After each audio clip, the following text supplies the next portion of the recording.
હરિદ્વારમાં શ્રી વૈશાલી બાળા આચાર્યની ભાગવત કથા મોટી સંખ્યામાં ભક્તો લઈ રહ્યા છે લાભ।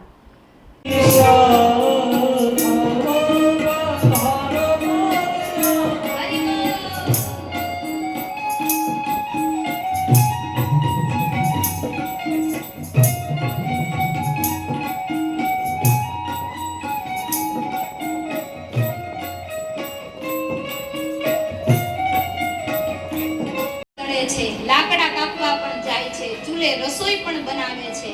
આશ્રમની અંદર ગાર પણ કરે છે, સાફ સફાઈ કરે છે અને ઋષિની સેવા કરે છે અને પોતાના બાળકોને સમય રહેતા જન્મ આપે છે। પણ એને ક્ષત્રિયના એક સંસ્કાર આપે છે કે બેટા રાજ ધર્મ આ છે, રાજકુમારનો ધર્મ આ છે,